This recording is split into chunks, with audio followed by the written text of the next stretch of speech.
Morning class 8. In this video today I am going to explain you lesson number 7 in history, crafts and industries. We will study about how Indian crafts and industries declined under the British rule. At the beginning of the modern period, India had many industries that produced handicrafts. Modern period की शुरुआत में India में बहुत सी industries थी जो कि handicrafts items produce करती थी. Among these were the textile and metal working industries. Both these industries played major roles in shaping some of the most important events of the time. माने दो industries बहुत ही महत्वपूर्ण industries थी उस समय की जो कि इम्पॉर्टेंट रोल प्ले करती थी in shaping some of the most important events of the time. In this chapter we will study how these industries fared in India under British colonial rule. Next आपका आता है first we will study about textile industries. Condition before British rule. Before coming under British control in the mid 18th century, India was one of the world's largest producers and exporters of raw cotton and handloom textiles. Means British के आने से पहले mid 18th century में India जो थी world's की largest माने पूरी दुनिया की वर्ल्ड की लार्जेस्ट प्रोड्यूसर थी एज वेल एज एक्सपोर्टर थी of raw cotton and handloom textiles.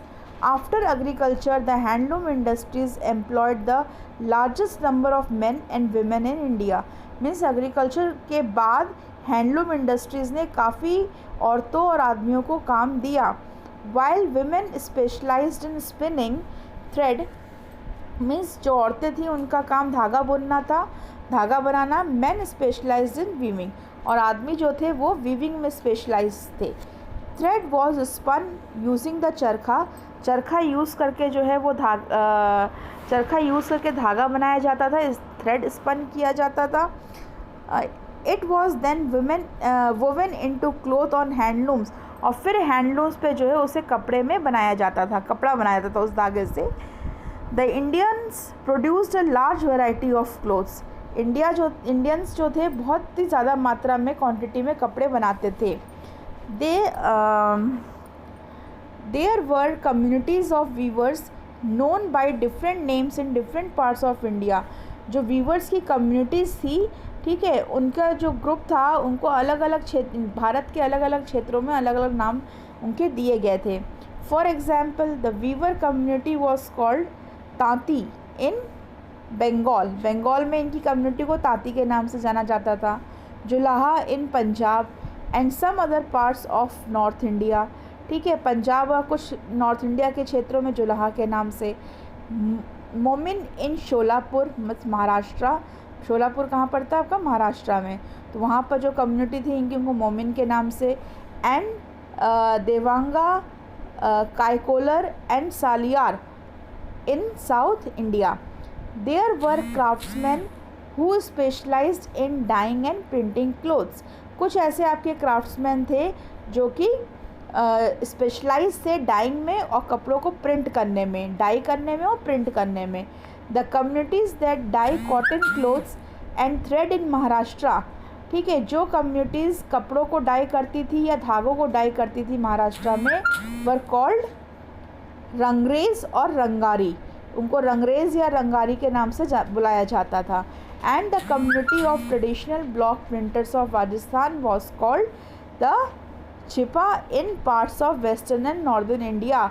और जो आपके ट्रेडिशनल ब्लॉक प्रिंटर्स थे राजस्थान के, ब्लॉक प्रिंटिंग जैसे कपड़ों पे होती है, बूटों की प्रिंटिंग होती है अलग अलग, उनको ब्लॉक प्रिंटिंग कहते हैं. तो उनके जो पहले मैंने ट्रेडिशनल ब्लॉक प्रिंटर्स थे राजस्थान के, उनको छिपा के नाम से बुलाया जाता था कुछ नॉर्दर्न इंडिया और वेस्टर्न पार्ट्स ऑफ इंडिया के कुछ क्षेत्रों में. ठीक है, next is how textiles were named.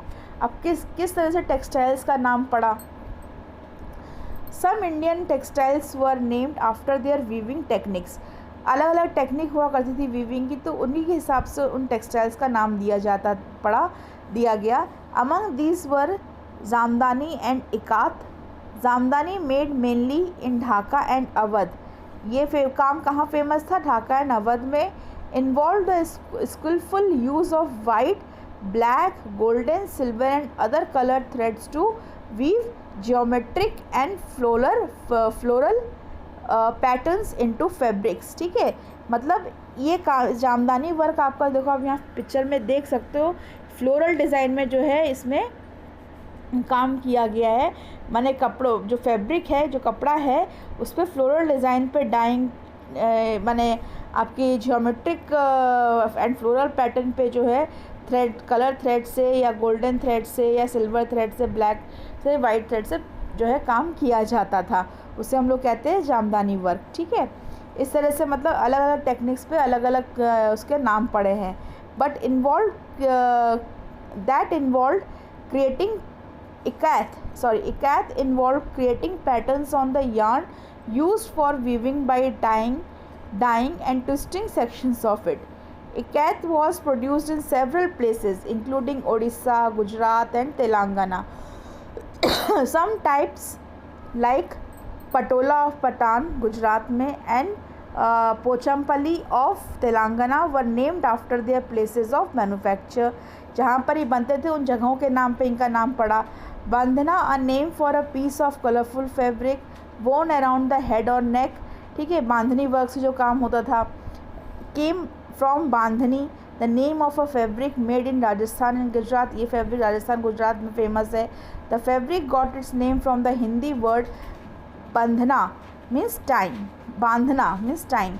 Its pattern were produced by dyeing the cloth in bright colors and after binding parts of it with thread। ठीक है, मतलब क्या तो कपड़ा पूरा डाई किया जाता था या कपड़ों के कुछ हिस्से जो धागे से बांध के डाई किए जाते थे, तो उसे हम कहते हैं Bandhani work. So I am stopping the video here. In next video I will explain the chapter, बाद का पोर्शन एक्सप्लेन करेंगे। Thank you children.